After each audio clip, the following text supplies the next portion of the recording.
தினேஷ், டேய் தினேஷ், சீக்கிரம் வாடா. இவனுங்க வேற வந்துட்டானுங்களா?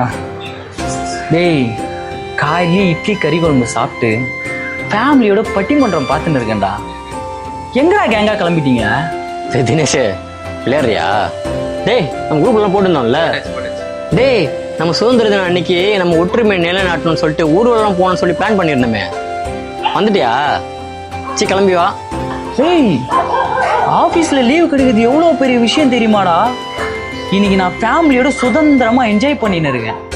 உனக்கு என்ன, சுதந்திர தினத்தை கொண்டாடணும். வாட்ஸ்அப்ல ஸ்டேட்டஸ் போட்டிருக்கேன். அதோட என் தேசபக்தி முடிஞ்சுது. இப்போ இங்கேருந்து கிளம்பு கிளம்பு. கொடி கொஞ்சம் புடுறா. டேய் தினேஷ், அன்னைக்கு வெள்ளையங்கிட்ட இருந்து சுதந்திரம் வாங்குறதுக்காக பகத்சிங் தூக்கு கயிறு முத்தமிட்டாரு. அப்ப அவருக்கு வயசு வெறும் 23 தான். பாரதியும் வஉசியும் திருப்பூர் குமரனும் தன்னுடைய உயிரிய பணைய வச்சாங்க. எதுக்கு? இந்த மாதிரி ஜாலியா இருக்கிறதுக்காகவா? டேய், எனக்கு அந்த பழைய கதைலாம் தெரியாது. இப்போ நான் ஃபேமிலியோட சந்தோஷமா இருக்கிறேன். எனக்கு இதுதான் சுதந்திரம். உன்னை அப்பயே கிளம்ப சொன்னல, முதல்ல இங்கேருந்து கிளம்பு. தினேஷ், சுதந்திரங்கிறது உரிமைகளை மட்டும் தர்ற விஷயம் இல்ல நண்பா. அது ஒரு மிகப்பெரிய பொறுப்பு.